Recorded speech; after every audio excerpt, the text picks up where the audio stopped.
उत्तर प्रदेश में नेपाल की सरहद से सटे जनपदों में गैर कानूनी कब्जों और गैर मंजूर शुदा मजहबी इदारों के खिलाफ लगातार बुलडोजर चल रहा है। इसी सिलसिले में आजमगढ़ में बड़े पैमाने पर मदरसा सिक्योरिटी कॉन्फ्रेंस का इनेकाद किया गया, जिसमें जमीयत उलमाए हिंद के सदर मौलाना अरशद मदनी ने खिताब करते हुए कहा कि हिंदुस्तान ने मदरसों की बुनियाद गुलामी की जंजीरों को तोड़ना था, लेकिन बदकिस्मती से 80 साल के अंदर हजारों मदरसों को बंद कर दिया गया। तकरीबन 80 साल के अंदर हजारों मदरसे मुल्क के अंदर बना दिए गए। यहाँ तक कि 1947 के अंदर मुल्क आजाद हो गया। इन मदरसों की बुनियाद क्या थी? आजादी वतन बुनियाद थी, गुलामी की जंजीरों को तोड़ना था, यही बुनियाद थी।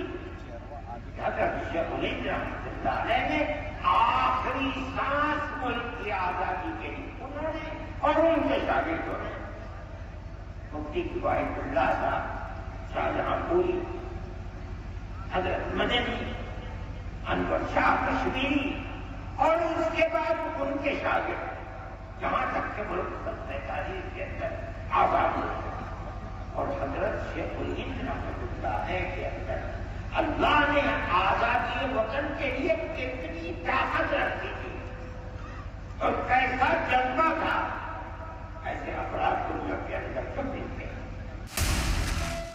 मौलाना अरशद मदनी ने मदरसों की तारीख बताते हुए कहा कि दिल्ली के अंदर अकबरी मस्जिद को आजादी की तहरीक के लिए मरकज बनाया गया था।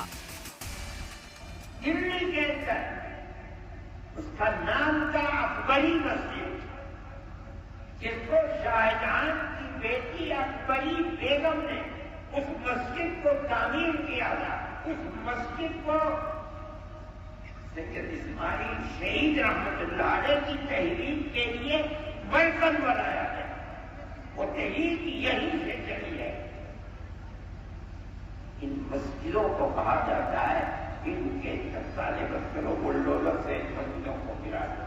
अरे पागल हो, बेवकूफ हो, अगर तुम्हारे गर्दन के अंदर गुलामी का तौक पड़ा हुआ था, तुम गुलाम थे इंग्रेज से, तुम्हारे अंदर हिम्मत नहीं थी कि तुम इंग्रेज से खिलाफ लड़े।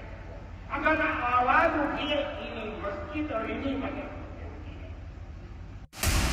तारीख का हवाला देते हुए मजमे से खिताब करते हुए मौलाना अरशद मदनी बताते हैं कि दिल्ली के अंदर 25,000 उलेमा का कत्ल कर दिया गया था, जिसका सबूत आज भी दिल्ली की जमीन के अंदर अकबरी मस्जिद के तौर पर दफन है। रूह रोशन मुस्तकबिल, इन किताबों को उठा कर देखो, सिर्फ दिल्ली के अंदर 25,000 उलेमा का कत्ल हुआ है। कौन लोग थे? जो वही तहरीक थे जो शाह अब्दुल अजीज साहब रहमतुल्लाह अलैह ने दिल्ली के एक मदरसे से उस तहरीक को बुलंद किया था, जिसका मरकज अकबरी मस्जिद को बनाया था। उस मस्जिद की दरो दीवार आज भी ईंटें दफन हैं। अभी 5-7 साल पहले शोएब इकबाल जो असेंबली के मेंबर हुआ करते थे, इत्तेफाक से उस जमीन को क्यों खोदा नहीं मालूम, उसके बाकियात मिल गए, लेकिन बीजेपी गवर्नमेंट ने उनको बाकियात को बाकी नहीं रहने दिया, उसको फिर पास करके जमीन के अंदर कर दिया।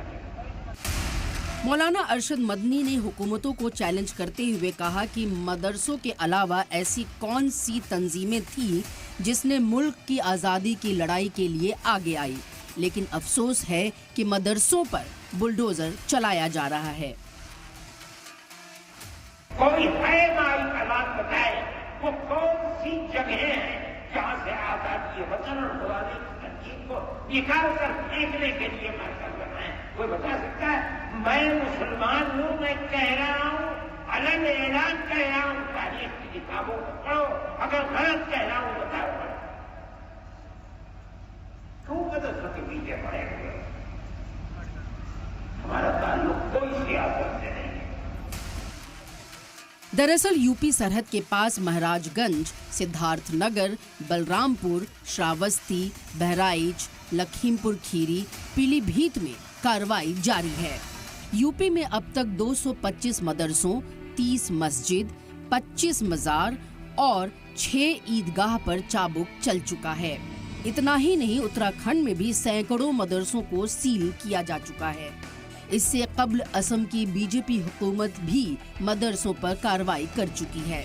जमीयत-ए-उलमा-ए-हिंद के मुताबिक मदरसों पर बुलडोजर मुहिम न सिर्फ सुप्रीम कोर्ट के हुक्म की खुली खिलाफ वर्जी है, बल्कि इसके जरिए आइन की उन दफात को भी पैरों तले रौंदने की कोशिश की जा रही है, जिसमें अक़लियतों को अपने तालीमी इदारे कायम करने और उन्हें चलाने की पूरी आज़ादी दी गई है। सलाम टीवी के लिए दिल्ली से नदीम अहमद की रिपोर्ट।